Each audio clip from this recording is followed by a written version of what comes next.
Nous avons pu voir à travers les interventions précédentes que la lumière remplit de nombreux rôles dans nos vies, comme celui de nous permettre tout simplement de voir et d'être vus, celui de conjuguer la peur ancestrale de l'obscurité et des dangers réels ou supposés qui s'y rattachent, celui de nous montrer la voie lorsque nous nous déplaçons, que ce soit à pied, en vélo, en trottinette ou en voiture, mais l'utilité de l'éclairage, et notamment de l'éclairage urbain, a aussi évolué avec le temps, puisque nous sommes passés d'un éclairage de sécurité à un éclairage d'inclusivité et de vie sociale.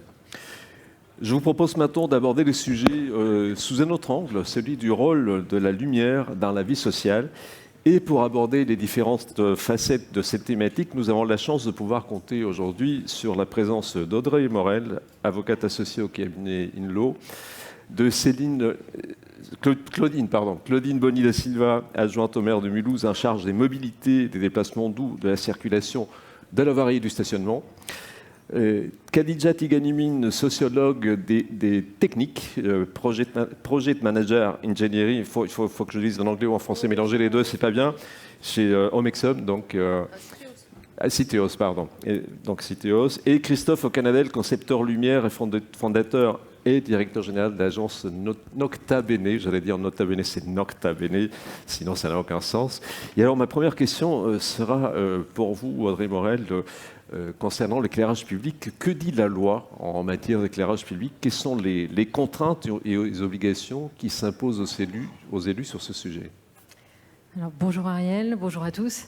C'est marrant parce que tu me parles de loi. Et en fait, il y a un paradoxe justement avec l'éclairage public, c'est que c'est une compétence aujourd'hui qui effectivement n'est pas codifiée, qui n'est pas régie par un bloc de texte, contrairement à l'eau, l'assainissement, les transports. Alors qu'on en parle depuis ce matin, c'est une compétence qui est intrinsèquement liée à la fonction de maire. Donc en fait, si on doit se référer à un texte en réalité sur l'éclairage public, alors un texte légal, c'est celui qui régit le pouvoir de police du maire. Voilà. Ce qui a posé, effectivement, on ne va pas y revenir, mais quelques difficultés sur justement le transfert de compétences de l'éclairage à des structures de mutualisation.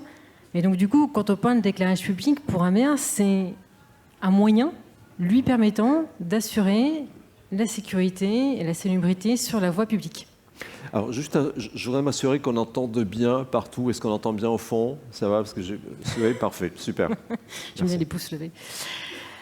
Donc du coup, ça ne veut pas dire que les maires n'ont aucune marge de manœuvre. On l'a vu d'ailleurs l'année qui vient de précéder avec des mesures assez drastiques. Mais ça oblige les maires, effectivement, dans la gestion de l'éclairage public, à se poser des questions. C'est-à-dire, est-ce que si j'éteins l'éclairage, il y a un risque, effectivement, d'insécurité pour mes citoyens?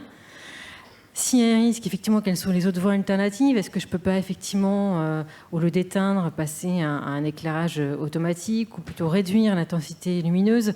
Si je fais une mesure, effectivement, est-ce que j'ai un risque de voir ma responsabilité engagée? Donc, il y a des aspects de concertation citoyenne, derrière, qui se mettent en place.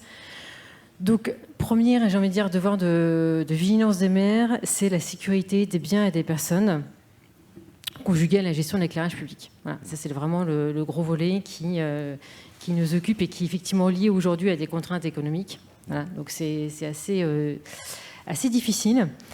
Deuxième enjeu pour un maire, c'est effectivement l'aspect environnemental. Et ça rejoint du coup, alors il y a un texte effectivement aujourd'hui qui impose des normes là-dessus, sans revenir sur les aspects techniques, parce que peut-être qu'on en reparlera à cette table ronde. Donc c'est l'arrêté que j'imagine que vous connaissez tous de décembre 2018, qui vise à réduire effectivement la pollution lumineuse et qui effectivement impose des plages horaires en matière d'éclairage pour certaines zones géographiques, pour certains bâtiments, et qui impose des normes techniques effectivement pour réduire la pollution. Donc deuxième enjeu. Mais il y a un enjeu effectivement aujourd'hui qui rejoint celui de la sécurité, c'est le fait d'être confronté pour les maires à un enjeu de rénovation massive des parcs d'éclairage public. Donc c'est pareil, c'est marrant parce qu'en 2 heures de temps depuis ce matin, on a évoqué, entre guillemets, d'un point de vue non juridique, mais tous les enjeux de l'éclairage public, sécurité, environnement et économique. Et effectivement, la rénovation des parcs répond à un besoin économique, effectivement, de réduire la consommation d'énergie, puisqu'effectivement, l'éclairage public est un des postes majeurs des dépenses d'énergie des collectivités.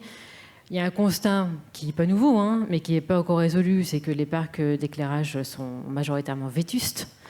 Donc il y a un enjeu pour les maires, du coup, de procéder à des travaux d'investissement et de revoir la modalité de gestion des parcs. Donc ces deux manières du coup de repenser l'éclairage et qui les obligent du coup eux-mêmes à revoir la manière de gouverner l'éclairage. Donc pour des collectivités entre guillemets qui gardent encore l'exercice de la compétence en interne, c'est pas neutre, ça peut être lourd à gérer, ça nécessite que les maires effectivement se dotent soit de moyens effectivement humains, soit fassent appel à des cabinets de conseil. Alors il y a énormément de dispositifs qui ont été mis en place aujourd'hui pour aider les maires sur ça, notamment financiers. Mais c'est pareil, monter un dossier de subvention pour une petite commune ou un EPCI, c'est pas neutre. Donc les maires aujourd'hui sont confrontés à un besoin d'assistance massif, à revoir aussi l'opportunité de s'associer avec d'autres collectivités ou de recourir à des structures de mutualisation, justement pour faire des contrats à grande échelle qui peuvent leur permettre de réduire justement les coûts d'investissement et d'inclure donc dans des projets d'éclairage d'autres composantes en matière de télégestion.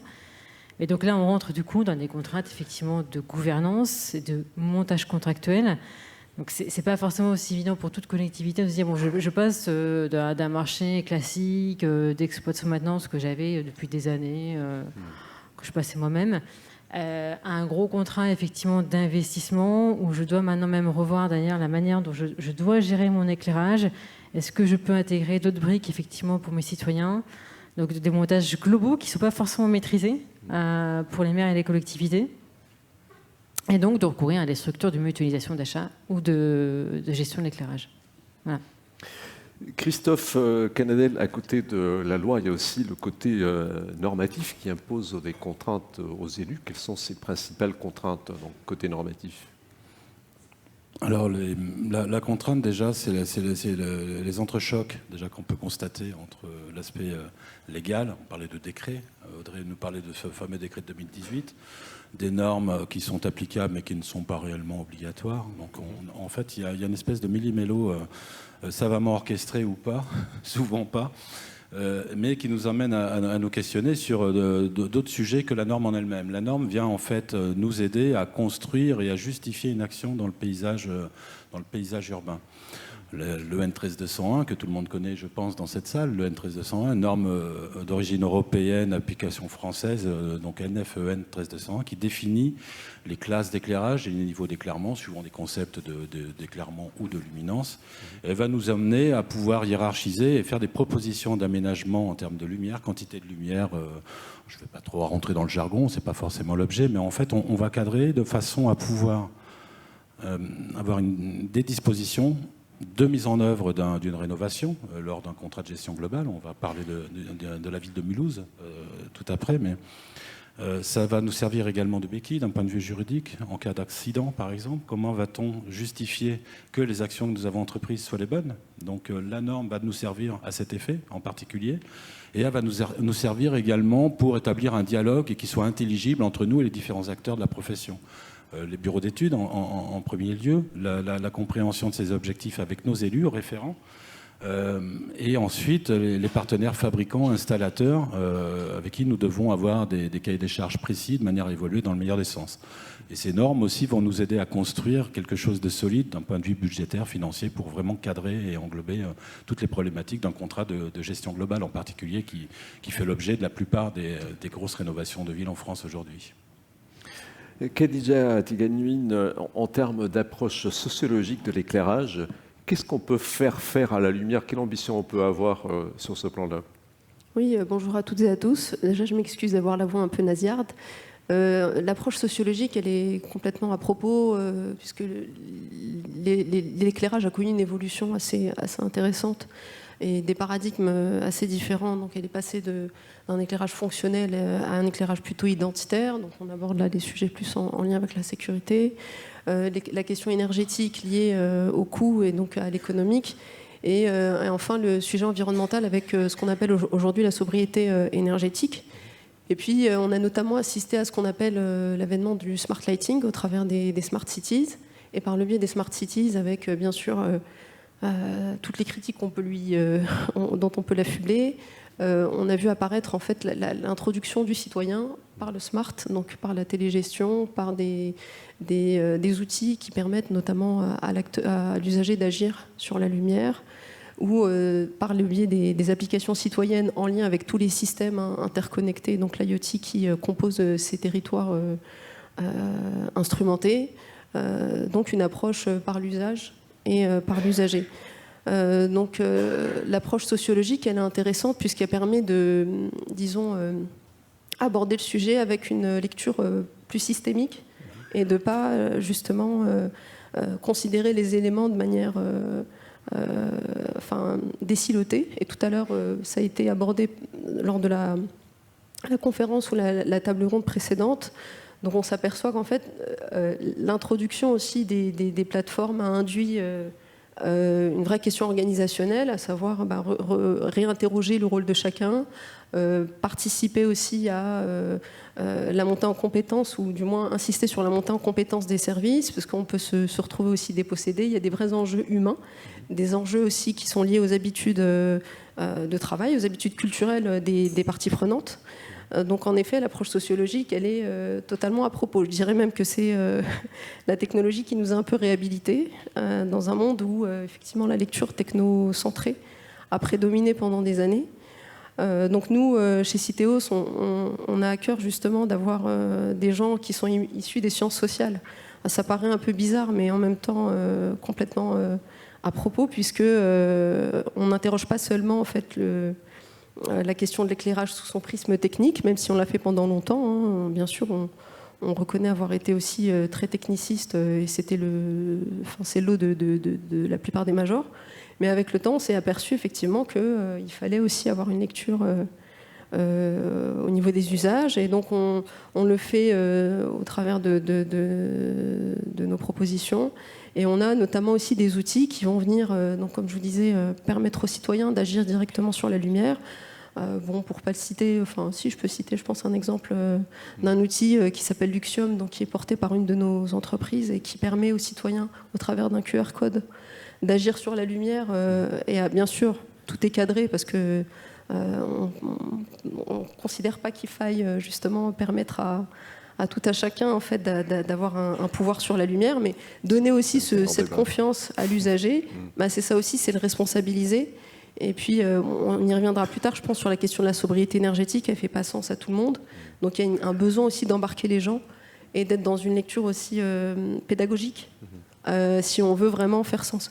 Et donc l'approche systémique, c'est ça, c'est considérer l'environnement ou le territoire comme un système, avec un écosystème à la fois d'usagers, de professionnels, d'élus. Donc interroger aussi, d'ailleurs, par rapport aux élus, la question de la gouvernance, puisque, comme je vous disais, ça touche à l'organisationnel et pouvoir être en mesure d'accompagner ces changements.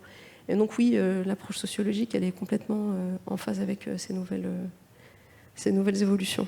Justement, on va en parler un petit peu dans la pratique. Claudine Bonny da Silva, vous avez, je l'ai dit tout à l'heure, de nombreuses délégations liées à la mobilité, mais vous avez aussi beaucoup travaillé sur les questions d'inclusion. Comment intègre-t-on la question de l'inclusion dans l'éclairage et avec quelle grille de lecture ? Alors, bonjour, vous l'avez dit, j'ai de nombreuses délégations, il en manque une, c'est l'aménagement. Et dans l'aménagement, effectivement, l'éclairage public a toute sa place. Alors, je suis scientifique de formation et la majeure partie de ma carrière professionnelle s'est quand même déroulée dans le social. À Mulhouse, on a 141 nationalités qui se côtoient et un taux de pauvreté qui est à peu près au niveau de 30 à 33%. Et je pense qu'à Mulhouse, plus qu'ailleurs, on se doit éminemment de travailler sur ces questions d'inclusion. J'ai eu la chance d'habiter un peu tous les quartiers de ma ville. Et vous le savez, souvent la vie est faite de rencontres. Et j'ai eu la chance d'avoir rencontré une voisine qui est devenue une amie. Et qui est docteur en urbanisme et en géographie, chercheur au CNRS de Nantes. Elle a beaucoup travaillé sur ces enjeux environnementaux, sur toutes les transitions professionnelles et institutionnelles qui en découlent, de l'aménagement de l'espace public, mais également de sa place dans l'urbanisme. Et ses études sur la vulnérabilité des habitants face au climat et de toutes les stratégies qu'ils peuvent mettre en œuvre pour s'adapter sur toutes les fluctuations en ayant notamment recours à l'énergie sont extrêmement inspirantes et on s'y est beaucoup inspiré. Ça nous donne évidemment des orientations à prendre et dans notre projet de mandat, on avait 4 objectifs: de transformer la ville, de protéger le citoyen, de mobiliser le citoyen et de faire en sorte que le citoyen s'épanouisse. Alors, pour moi, l'éclairage public joue un rôle dans chacun de ces 4 axes. Transformer, évidemment, en évoluant grâce à l'innovation pour nous permettre de répondre aux défis climatiques. Et quand je parle d'innovation, je ne parle pas forcément non plus de tout ce qui est gadget, parce qu'il y a une partie gadget dans l'innovation. Elle peut être utile, elle n'est pas forcément nécessaire. Nous avons le besoin de protéger, on l'a dit, le pouvoir du maire, nos concitoyens. Aujourd'hui, de nombreux maires ont cédé à l'opinion publique et ont éteint leur commune. C'est facile à éteindre, c'est très compliqué de revenir en arrière. Il y en a beaucoup qui en reviennent parce que c'est toujours facile d'agir avant de réfléchir. À Mulhouse, on prend un peu le contre-pied à ce niveau-là. Toutes les transformations de la ville, chez nous, font l'objet d'une concertation du citoyen. Nous avons créé une agence de la participation citoyenne qui nous accompagne et qui nous permet de mobiliser, de sensibiliser, mais aussi de faire une approche pédagogique dans les changements qui sont nécessaires pour accompagner. On l'a vu tout à l'heure, un des précédents. Nous sommes obligés aujourd'hui de changer de paradigme dans notre façon de déplacer. Si on veut inciter les reports modaux, il faut aborder la chose avec le petit truc en plus. L'agence de la participation citoyenne nous accompagne là-dedans parce qu'on part du principe que chaque citoyen peut être expert de son cadre de vie, expert de son quartier. Et puis, s'épanouir à travers la lumière en termes d'inclusion, j'aurais une vision extrêmement étriquée si je n'abordais pas le côté culture et accès à la culture, parce que la mise en valeur de nos patrimoines, mais aussi des scénographies, peuvent offrir un accès à la culture au tout à chacun. Alors c'est vrai, nous avons une ville qui ose, qui développe des politiques publiques qui sont attentives à tous, respectueuses de sa diversité. Avec 110 000 habitants, on estime avoir une taille idéale pour tester, prendre des risques, oser et ajuster nos réponses, y compris dans l'aménagement des mobilités, mais également dans l'éclairage public. Merci. Déjà, comment se présente la commande politique en matière d'éclairage public dans les appels d'offres? Est-ce qu'on prend en compte la dimension sociale qu'on cherche à donner l'éclairage, ou est-ce que cela s'exprime uniquement par des données techniques? Je veux 3000 cas à tel endroit, entre telle heure et telle heure.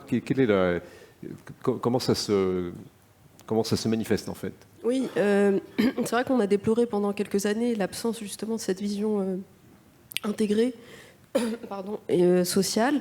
Aujourd'hui, on a de plus en plus d'appels d'offres où effectivement il y a une attente de la part des élus qui est de justement avoir une approche sociétale assez forte. Après, effectivement, on reste quand même par moments sur des lectures plutôt techniques parce qu'on peut être amené et tout dépend en fait du niveau de développement aussi de la collectivité. Et ça, on peut pas le nier. On peut être amené à avoir des offres effectivement très techniques. Et à ce moment-là, c'est là qu'entre en jeu notre accompagnement pour aller un peu au-delà de l'offre initiale. Bien sûr, les grandes villes, les grandes métropoles sont assez bien dotées. Elles se sont même entourées en fait, de spécialistes au sein même de leurs services.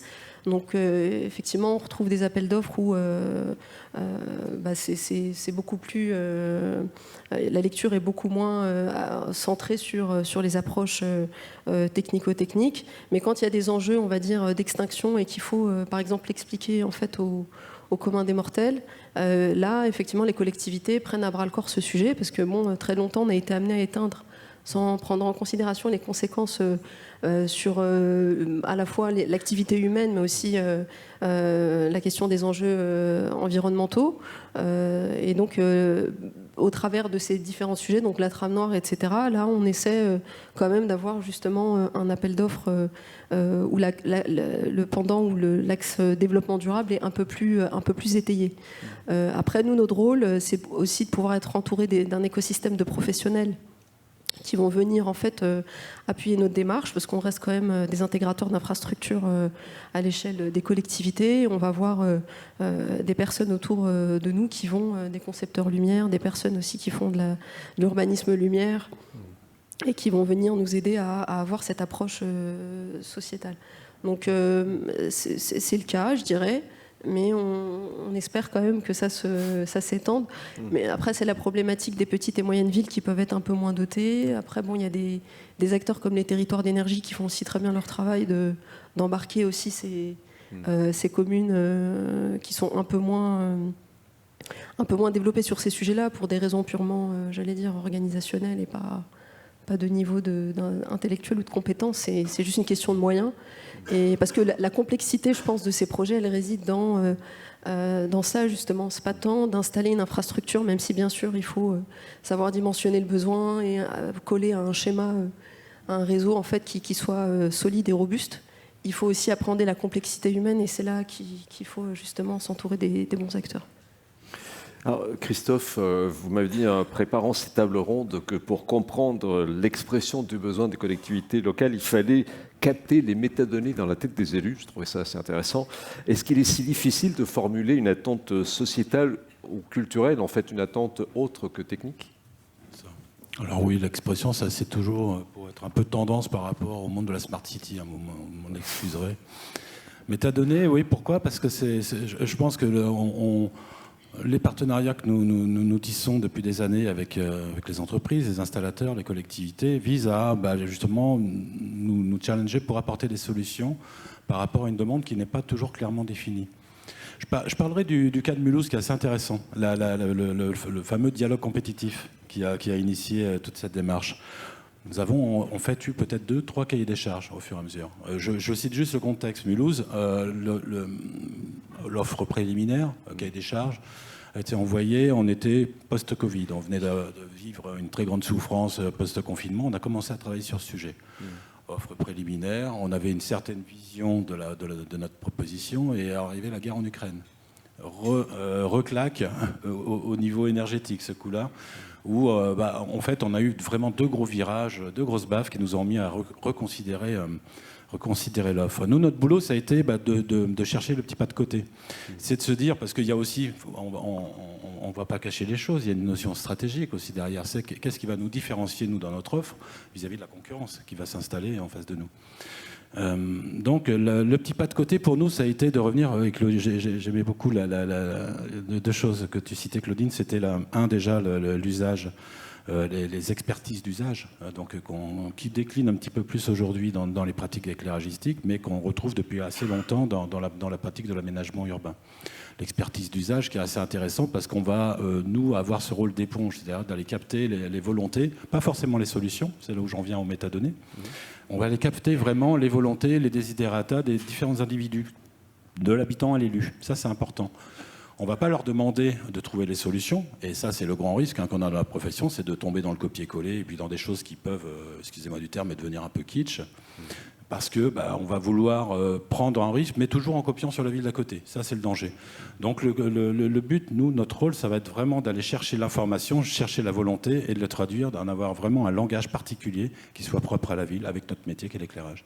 Et l'éclairage, effectivement, il y a la technique, mais pas que. Il y a la sociologie, très important, parce qu'on ne fait pas ça, c'est pas un exercice nombrilistique. Hein, l'éclairage, c'est quelque chose pour servir le citoyen.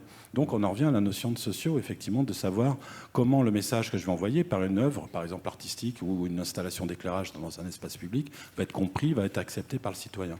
On est quand même au service du citoyen, au travers de différentes interventions. Quand on parle de métadonnées, on a l'impression qu'il faut chercher quelque part le non-dit. Non ? Il n'y a pas un peu de ça ? C'est ça. C'est le non-dit. En gros, c'est l'élu qui cherche à... Je prends l'exemple, par exemple, il y a quelques années, nous avions travaillé sur le schéma d'aménagement de lumière de Saint-Nazaire. Le dit ou le non-dit. En fait, il y avait un fossé entre le souhait du maire de redonner de l'attractivité à son centre-ville, de redonner un visage à la côte atlantique de Saint-Nazaire qui était méconnue. On connaissait Saint-Nazaire pour le chantier naval, mais pas pour toutes les petites subtilités qu'on pouvait y trouver. Donc effectivement, le non-dit, c'était de savoir, c'était d'arriver à détecter comment, avec l'outil lumière, on allait pouvoir accompagner ça. Mais la définition n'était pas très claire. Donc pareil, on est arrivé, je me rappelle à l'époque aussi dans la notion du genre, on parlait d'inclusion tout à l'heure, c'est assez surprenant, c'était les premières fois où on commençait à aborder la notion du genre dans l'espace public et la nuit notamment. Comment était perçu cet éclairage par le citoyen ou la citoyenne? Et on a effectivement des cas particuliers qui sont venus se greffer les uns auprès des autres. Donc il y a beaucoup de non-dits là-dedans. Sur le genre notamment, c'est tout à fait particulier ce traitement, c'est très délicat même d'ailleurs. Okay. Claudine, justement, à quel moment peut-on intégrer ces considérations sociales et sociétales dans le projet d'éclairage public? Est-ce que c'est sur le cahier des charges? Est-ce que c'est à la rédaction du SDAL? Est-ce que c'est dans le cahier des charges soumis aux industriels? Est-ce que c'est dans la phase du dialogue compétitif? Alors, à chaque étape. À chaque étape. À Mulhouse, nous avons réécrit notre SDAL à peu près en 2017, en 2018. On avait élaboré différents scénarios de programmes de travaux, des montages juridiques, parce que Madame Morel l'a dit, c'est extrêmement complexe. Et puis, on a même tenté une première consultation citoyenne à travers des tests sur un quartier en mettant des paliers et des gradations d'éclairage. Parce que finalement, aujourd'hui, on parle d'éclairage public, on parle d'extinction ou de lumière. Or, il y a entre la possibilité de graduer en fonction de la journée, de la nuit, et des différents rythmes, l'éclairage public. On s'est rendu compte déjà tout le champ des possibles en termes d'économie d'énergie. Ça nous a permis, bien sûr, hein, entre-temps, le Covid est arrivé, Mulhouse a été extrêmement touché, ce qui a peut-être apporté une sensibilité un peu différente par la suite, de l'implication citoyenne aussi. Je pense que quelque part, c'est un mal pour un bien. Il y a une conscientisation aussi qu'il faut agir pour la planète, pour l'environnement, pour son cadre de vie. Et puis, la guerre en Ukraine est arrivée. Tout ça, ça a passablement bouleversé. Et comme l'a dit Christophe, entre notre postulat de départ, entre le premier cahier des charges qui était... On a été un peu ébranlés. On a été ébranlés, et donc forcément... Des nouvelles données sont arrivées.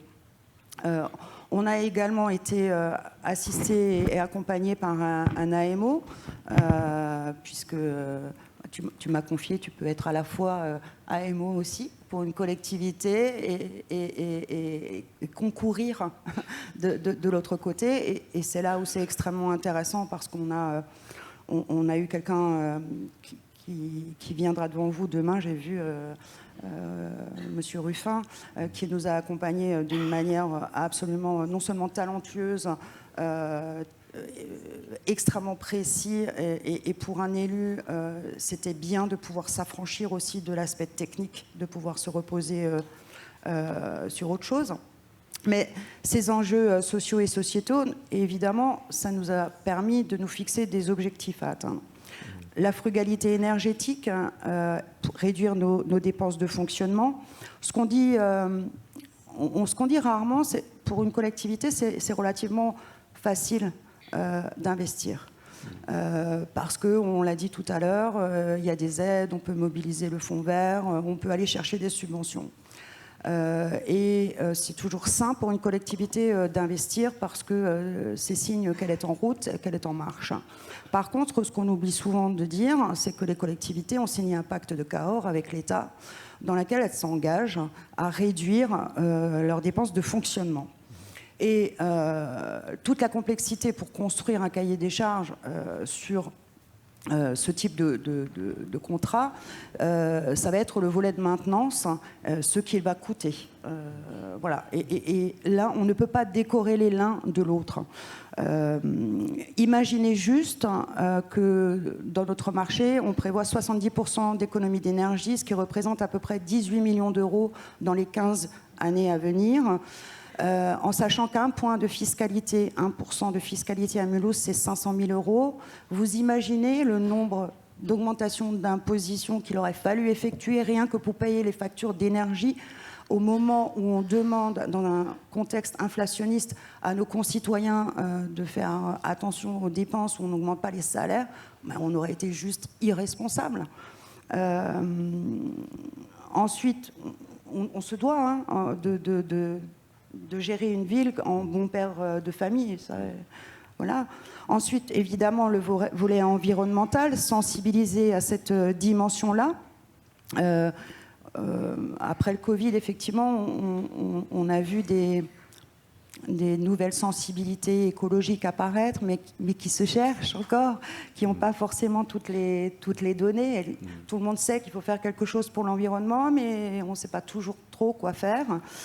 Et puis, je pense que la place de l'élu, elle est au juste milieu entre la volonté des habitants, le champ des possibles, et il faut chercher le juste équilibre entre sobriété, sécurité, attractivité, parce que c'est extrêmement important pour un territoire. Et le cahier des charges doit également permettre aux industriels de se mouiller sur ces sujets et de nous montrer, de nous démontrer qu'ils ont travaillé sur leurs raisons sociales et environnementales et comment ils vont pouvoir nous accompagner. Donc, effectivement, je pense que c'est à chaque étape et à chaque moment. Ok, merci. Il y a dans de nombreux contrats d'éclairage sont aussi des contrats de performance énergétique. Est-ce qu'il y a, Khadija Tiganimi, à votre avis, de la place pour parler d'inclusivité dans ce type d'approche d'inclusivité ou d'approche sociale dans les contrats de performance énergétique ? Oui, totalement. C'est vrai qu'on a longtemps eu une lecture assez technique et spatialiste des choses. Maintenant, dans le mot performance, on peut y mettre ce qu'on veut. Aujourd'hui, en tout cas, on l'a entendu de la part d'une personne qui est totalement concernée. C'est important d'avoir justement une lecture inclusive et sociale des choses. Et quand on veut justement jouer sur ou en tout cas apporter une réponse robuste aux enjeux, par exemple, de sécurité au travers de l'extinction de la lumière, parce que ça, c'est un bon exemple, je le cite souvent pour expliquer que c'est pas... appuyer sur un bouton, c'est toute une sociologie, c'est le cas de le dire. Et effectivement, il y a eu un avant et un après Covid. Et j'aime souvent rappeler l'exemple de l'extinction de la lumière durant Covid en disant tout le monde est enfermé chez soi, on est tous confinés, il n'y a pas lieu de laisser la lumière allumée. Sauf qu'on a longtemps oublié en fait ceux qui étaient au front, à savoir les infirmiers, les infirmières, enfin les soignants. Qui, quand ils rentraient chez eux, alors qu'ils revenaient d'un environnement complètement catastrophique et catastrophé, se retrouvaient confrontés à la lumière, à la noirceur en fait de la ville. Et en fait, c'est là qu'on voit que la lumière n'a pas juste un rôle d'éclairement, ça n'a pas vocation qu'à éclairer, mais ça a aussi vocation à rassurer, à créer une espèce d'ambiance et à amener une espèce de bulle lumineuse. Pour amener cette approche un peu sensible et rassurer.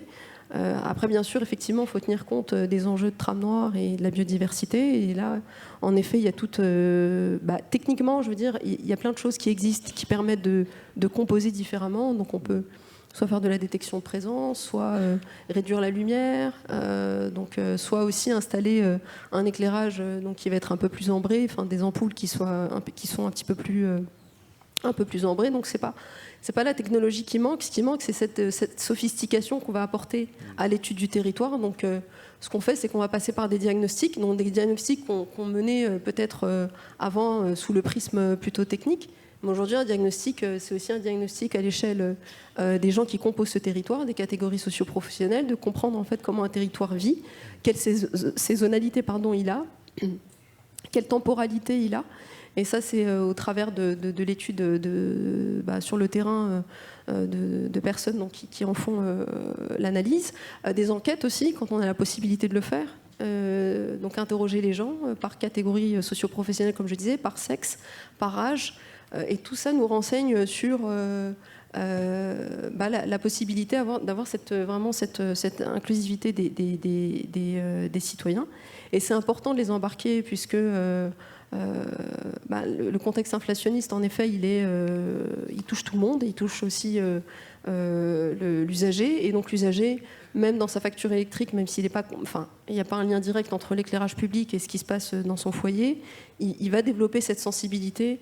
Il va développer cette envie aussi de vouloir adopter une approche qui soit plus sobre. Et donc il faut organiser des espaces, des dialogues, etc. Notamment dans la ville de Mulhouse. Donc on s'est aussi entouré de spécialistes de la lumière, donc notamment Nicolas Houel, pour ne pas le citer, qui a pu organiser justement cette approche de sensibilisation des usagers avec des ateliers, des parcours lumière, des compteurs. Et moi, je trouve ça vraiment bien parce que, en fait, on va expliquer que la lumière, ça n'a pas juste une fonctionnalité technique. On comprend que c'est un bien commun et qu'il faut aussi l'appréhender dans sa dimension philosophique. Et tout ce travail participe aussi de l'attractivité du territoire. Quand on sait qu'une ville comme Mulhouse a cette sensibilité-là, en effet, on va l'ériger comme un modèle et c'est des choses qui peuvent être répliquées dans le bon sens. Bien sûr, chaque territoire a sa spécificité, chaque territoire a ses particularités, mais c'est bien d'avoir justement déjà à la tête de certaines mairies des scientifiques. C'est vrai que ça change un petit peu aussi des approches qu'on peut avoir en fait de l'installation des infrastructures quand on a des gens qui sont issus du monde des sciences, parce que on doit finalement dans ce monde un peu chamboulé par les guerres, les crises, le réchauffement climatique, réenchanté par les sciences. Et réenchanter, c'est aussi amener un petit peu plus de réalisme et de robustesse scientifique dans nos solutions, nos propositions. Merci. Audrey Morel, comment ça peut se traduire en termes de contrat? Quelles sont les règles que les villes et les territoires doivent respecter dans ces démarches? Alors, déjà, par rapport à tout ce qui vient d'être dit, il y a quand même du coup une étape très importante, effectivement, qui ne doit pas être négligée, c'est l'étape amont d'évaluation des besoins. En fait, s'il y a peut-être un point positif, effectivement, qu'on peut tirer du contexte actuel, c'est qu'aujourd'hui, l'éclairage est un facteur de communication pour les élus vis-à-vis des administrés. Alors, il y a eu des mesures d'urgence qui ont été prises à cause de la guerre en Ukraine, donc des mesures d'extinction massive. Ça, on ne va pas en débattre. Mais au-delà de ça, ces mesures d'extinction ont justement permis de soulever, de poser un autre regard sur la manière que les administrés avaient sur l'éclairage, un regard sur la responsabilité aussi que les élus avaient justement vis-à-vis d'eux sur la manière de le gérer, effectivement qu'on ne se posait pas il y a 10 ans. Il y a 10 ans, effectivement, on laissait la lumière tout le temps. Et progressivement, il y avait eu des modalités de gestion différentes qui sont mises en place. Mais là, aujourd'hui, l'élu a besoin à la fois de communiquer vis-à-vis de ses citoyens sur le fait que, il met en place des mesures de gestion de l'éclairage qui lui permettent de réduire effectivement les économies d'énergie, les dépenses de fonctionnement de la collectivité. 2, que la manière dont il pense la gestion de l'éclairage est faite dans un esprit de protection de ses citoyens. Donc en fait, à côté des mesures d'urgence, je veux dire, il ne faut pas s'arrêter à ça quand on établit un projet de CPE ou un projet global. C'est effectivement, sur un même territoire, il peut y avoir plusieurs modalités de gestion d'éclairage. Effectivement, est-ce qu'il faut éteindre partout ou pas?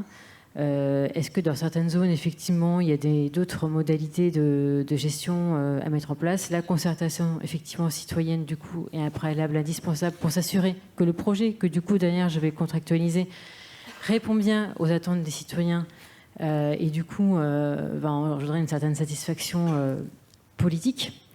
Et derrière, c'est surtout cette prise de conscience progressive, alors qu'il y avait eu avant la guerre en Ukraine, qui a peut-être été un peu stoppée avec des contraintes brutales financières, et qui recommence par contre à être à l'ordre du jour, et c'est très bien. C'est la prise de conscience que l'éclairage, entre guillemets, peut être un vecteur, peut être placé au centre de la satisfaction de plein d'autres services au bénéfice des citoyens, de plein d'autres usages. Alors, ça peut être de la connectivité, ça peut être de la vidéoprotection, ça peut être déploiement de bornes de recharge qui répondent aussi à un besoin environnemental, à besoin sécuritaire, etc. Et donc, tout ça, ça peut se traduire effectivement dans des contrats de performance énergétique ou des MPGP. Mais encore une fois, tout ça, ça veut dire qu'il y a une phase amont assez poussée qu'il faut mettre en place. Alors, effectivement, selon la taille des collectivités, on en revient toujours à des critères en fait classiques, c'est que cette phase amont, elle est prise plus ou moins bien en compte selon la maille territoriale à laquelle on se place. Donc il y a une réelle incitation effectivement des communes qui continuent à gérer l'éclairage, effectivement, soit à se regrouper ou soit à faire appel effectivement à des AMO. Et derrière, pour construire des projets, effectivement, et de contractualiser des projets avec des engagements de performance sur les différents aspects qui puissent du coup répondre à tous ces enjeux sociaux, économiques et techniques. Okay. Alors le temps avance, il nous reste un peu moins de 10 minutes et j'ai encore beaucoup de questions à vous poser, donc on va essayer d'accélérer un petit peu. Christophe Canadel, vous voulez faire évoluer l'offre industrielle qui ne correspond pas toujours à ce que vous recherchez. Dans quel sens voulez-vous pousser cette évolution? Qu'est-ce qui vous manque aujourd'hui dans l'offre qu'on peut trouver? Je suis content que vous me posiez la question. D'ailleurs, alors je passe un message, parce qu'il y en a plein dans la salle, en plus ça tombe bien. Qu'est-ce que j'entends par là? On a parlé justement de cette grande fracture dans nos pratiques. On éteint, on rallume, on met des objets connectés, on pense que ça va nous régler certains problèmes. Bon, en fait, on tourne autour d'un truc où on se cherche, et aujourd'hui j'ai l'impression qu'il y a un jeu de poker qui est ouvert aujourd'hui, notamment sur la question précise de l'éclairage architectural en particulier, où aujourd'hui on fait de l'attractif, ok, on va illuminer un monument, ok, par contre il ne faut pas l'illuminer en même temps. Donc on est sur tout un tas de paradoxes à gérer. Alors l'exemple de Mulhouse, c'est une particularité où on a été justement un peu innovant. Ça faisait partie de notre projet d'innovation. C'était le traitement lumière sur les édifices en particulier. Mais aujourd'hui, l'offre matérielle pour nous accompagner sur cette thématique est mince. On est vraiment sur une utilisation d'une frange très spécifique d'appareils d'éclairage, mais on n'a pas la totalité des produits à disposition. J'entends par là des produits aujourd'hui qui peuvent nous accompagner dans la maîtrise des flux perdus. Alors on a le gobo, que tout le monde connaît ou a au moins entendu parler. Les gobos, c'est un des traitements principaux qui va faire l'objet d'une création particulière sur le temple de la place Saint-Étienne, justement à Mulhouse, place de la Réunion, pardon Claudie. Et c'est le temple Saint-Étienne. Et donc voilà, mais en même temps, on parlait tout à l'heure de trouver de la richesse dans les propositions des concepteurs lumière. Il ne s'agit pas demain de tomber dans des offres où tout l'architectural se fera au travers d'appareils à gobo. Donc aujourd'hui, la question que je lance, et c'est là-dessus, alors on a quelques sujets, petits ou moyens, on essaie de challenger nos partenaires fabricants pour les amener à évoluer sur certaines typologies de matériel, notamment les encastrés de sol, les projecteurs, pour aller vers quelque chose qui soit plus maîtrisé, qui soit plus cadré et qui soit beaucoup plus mimétique par rapport à ces objectifs justement de réduction de la pollution lumineuse notamment. Donc voilà, le débat est ouvert, et puis je ne suis pas le seul, j'ai des consoeurs, confrères dans la salle qui, je pense, ne désapprouveront pas totalement mes propos, qui seront peut-être même partenaires sur les réflexions mutuelles qu'on pourra envisager ensemble. Mais voilà, donc on est sur un virage aujourd'hui. Le virage est à peu près maîtrisé en ce qui touche à l'éclairage public, où on a des choses très pointues. La technologie LED a beaucoup emmené, mais ce n'est pas fini. Aujourd'hui, on a vraiment des fabricants qui sont très innovants sur cette maîtrise du flux. Par contre, on n'a pas la réciprocité sur le domaine de l'éclairage architectural. C'est là-dessus où on essaye de faire avancer les choses. Claudine, vous l'avez dit tout à l'heure, à Mulhouse, vous avez beaucoup de nationalités, c'est de nombreuses cultures qui n'ont pas toutes le même rapport par rapport à la lumière et à l'éclairage. Est-ce qu'on arrive à prendre en compte cette diversité dans la réponse qu'on va apporter pour contenter un petit peu tout le monde, ou en tout cas pas fâcher quelques-uns? Alors effectivement, notre ville est un peu un camailleux culturel, mais c'est aussi notre richesse. Et force est de constater que l'espace public a plusieurs vies. Le quartier résidentiel n'ont pas les mêmes besoins que l'hypercentre-ville. Tout ça, c'est un peu un équilibre à aller chercher. On constate aussi dans différentes études que les flux migratoires et les personnes qui migrent dans une ville ne s'installent pas dans tel ou tel quartier par hasard. Elles y retrouvent des repères du pays d'origine. Elles y retrouvent aussi des compatriotes, où on renoue un peu avec ce que l'on a perdu avec le pays d'origine. Tout ça, ça fait de la mixité un petit peu détonnante.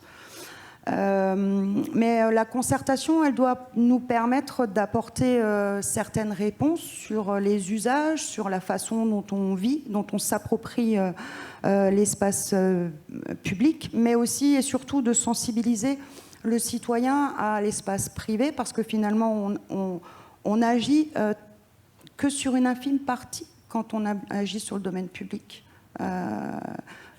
Finalement, 75-70% de l'espace est l'espace privé.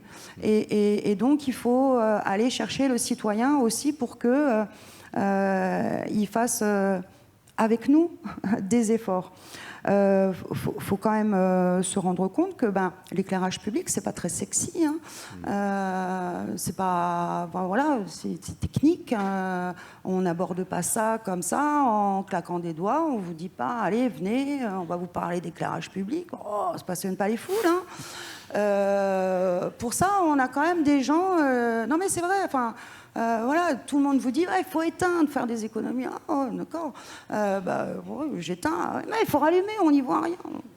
Donc, avec tout ça, comment est-ce qu'on a cette approche un peu particulière de l'éclairage public? Parce que vous avez tous. La technologie, elle doit être au service de vous. Et ce qui fait la différence aussi dans vos entreprises, c'est le petit plus. On va aller chercher le petit plus quand on vous auditionne. Si vous avez besoin de petits trucs, venez me voir. Moi, je vais aller chercher chez vous ce qui fera la différence au-delà des paillettes et de la poudre aux yeux. J'en reviens sur l'éclairage public et le citoyen, mais c'était quand même un message que j'avais envie de vous faire passer, parce que vous savez tous faire. C'est pas là-dessus qu'on vous cherche. On vous cherche sur ce qui fera la différence. Et ce qui fera la différence, c'est votre approche avec l'humain. Et nous, on a besoin aujourd'hui, dans nos politiques publiques, de replacer l'humain au centre de toutes nos politiques. Et pour ça, à Mulhouse, effectivement, on avait dans notre marché un volet concertation. L'Observatoire de la nuit est venu avec des choses dont je n'imaginais même pas. Merci, Nicolas, que je taquine et que j'appelle souvent Sébastien, je le débaptise, mais c'est un petit joke entre nous.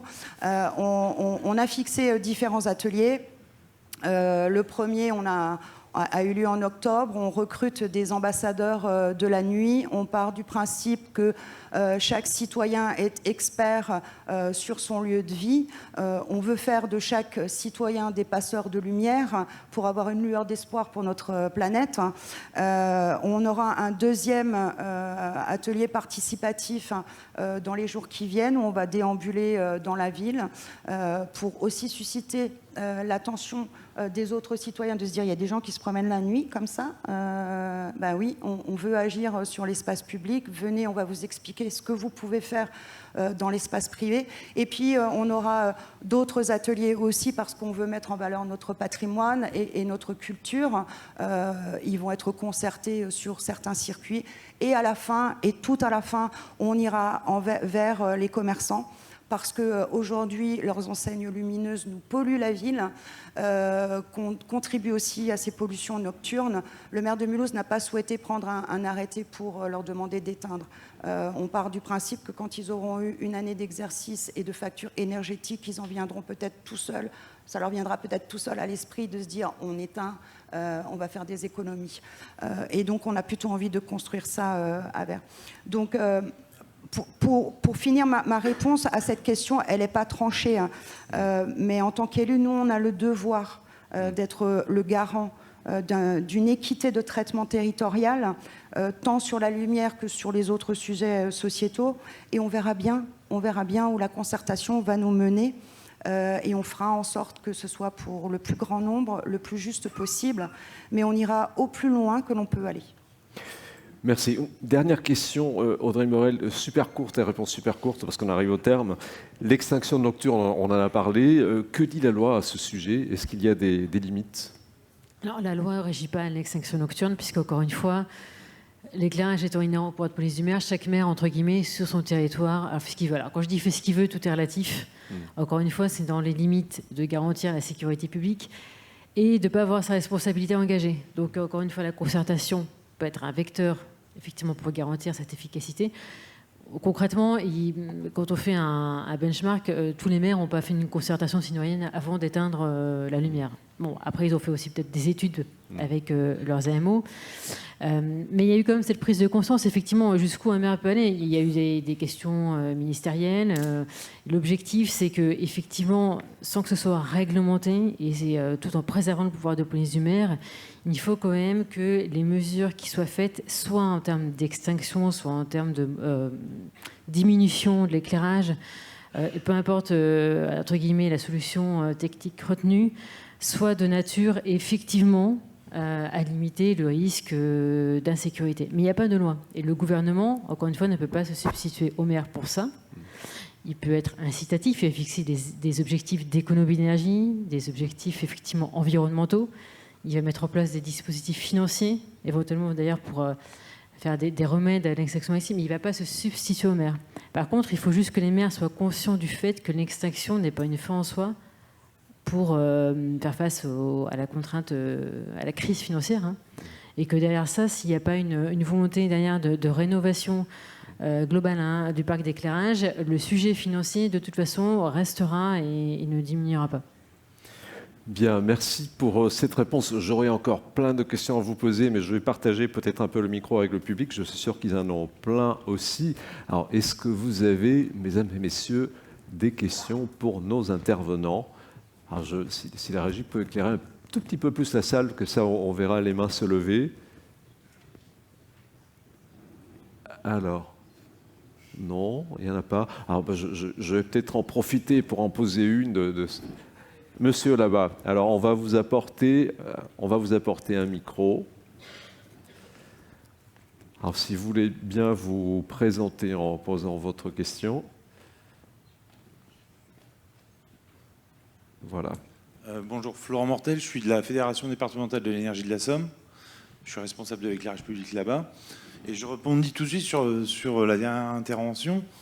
Est-ce que, aujourd'hui, on parle de pouvoir de police, de responsabilité au niveau de la sécurité des usagers lors de leur déplacement, mais est-ce que vous ne pensez pas que peut-être d'ici 20-30 ans, on va se retrouver avec des riverains qui vont se plaindre d'avoir peut-être eu un cancer lié à l'éclairage public, parce que l'éclairage public est considéré comme un perturbateur endocrinien et il facilite l'apparition notamment de certains cancers.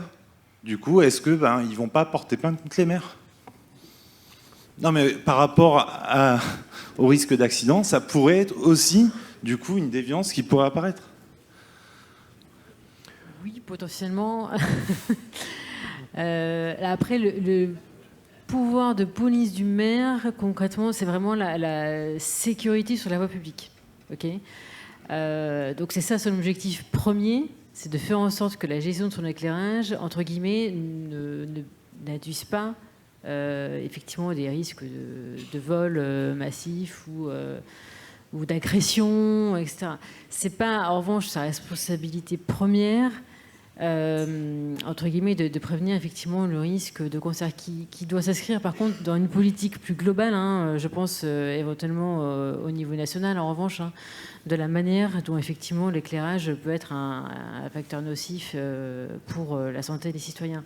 Mais bon, là, la santé, on ne peut pas engager la responsabilité du maire sur ce volet santé, entre guillemets. Et malgré tout, on en parlait tout à l'heure, l'éclairage public souvent dépasse l'espace public et va éclairer l'espace privé. Et alors qu'il ne devrait pas. On utilise bien trop peu de coups de plus et de dispositifs, les bonnes optiques pour ne pas éclairer dans le domaine privé. D'où l'importance pour l'ensemble des collectivités de rénover rapidement l'ensemble des éclairages publics en ciblant quand même les faisceaux aujourd'hui pour qu'il y ait de moins en moins d'interférences. Mais ça, les techniciens que vous êtes, vous pourriez beaucoup mieux l'expliquer que moi. De là où je suis, on peut réduire les faisceaux et du coup diminuer les pollutions sur les espaces et les habitations. Mais vous savez que chaque collectivité a un contrat local de santé publique, avec une proximité auprès du citoyen. Après, c'est comme tout, le citoyen attend toujours tout du politique. Moi, je pose toujours la question aux citoyens, mais qu'est-ce que vous pouvez faire pour... parce que dans mot politique, il y a... politique, c'est la vie de la cité, l'implication dans la cité et donc son engagement dans la cité. Le citoyen, c'est le premier politique de sa ville. Donc, à un moment donné, je pense que ce genre de plainte, de toute façon, serait assez vite retoqué parce que voilà, les collectivités ont des possibilités que le citoyen, malheureusement, n'a pas en arsenal juridique, il faut le dire. Et tant mieux aussi, parce que ça nous permet aussi de nous protéger. Hein. On est des élus. Je rappelle juste que quand on est élu, c'est pas un métier. On a tous des métiers par ailleurs, qu'il n'y a pas de statut de l'élu, hein, on n'est pas assuré pour ça, voilà. Il faut aussi peut-être parfois remettre l'église au centre du village et dire, c'est vrai, le citoyen attend beaucoup du politique, mais le politique, il attend aussi que le citoyen s'implique. Et je pense que, effectivement, dans toutes ces démarches, que ce soit dans la rénovation de l'éclairage public ou dans l'aménagement de l'espace public ou tout simplement dans l'urbanisme et l'urbanisme tactique que l'on voit avec une vision à 10, 15, 20 ans, il doit foncièrement intégrer le citoyen et aller sur des démarches innovantes de concertation parce que moi je crois beaucoup au croisement des savoirs.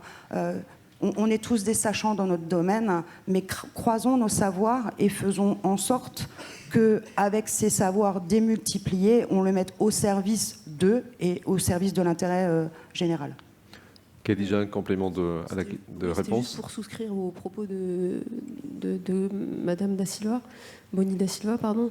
Par rapport à la réhabilitation des usagers et de la place du citoyen dans la réflexion qu'on doit avoir sur la lumière et la question de la réhabilitation de la maîtrise d'usage, parce que c'est un terme qu'on utilise beaucoup, nous, dans nos offres pour un peu, comme vous dites, replacer l'église au centre du village et donc replacer le citoyen dans son rôle de partie prenante.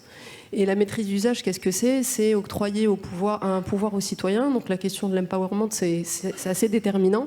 Parce que c'est vrai qu'il attend beaucoup le citoyen du politique, mais il sait très peu en fait s'exprimer ou dire ce qu'il pourrait apporter à la ville, parce qu'il n'en a pas l'habitude.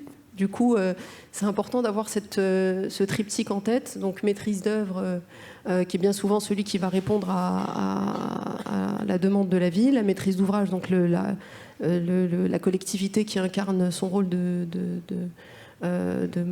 commanditaire, et la maîtrise d'usage, donc au travers de l'usager qui, lui, connaît bien le territoire, le pratique au quotidien, sait ce qui va ou ce qui ne va pas, les dysfonctionnements, etc. Et donc, il sera plus à même de dire... voilà. Et donc, c'est important d'avoir cette lecture pour éviter justement des conflits et avoir la paix sociale finalement. Parfait.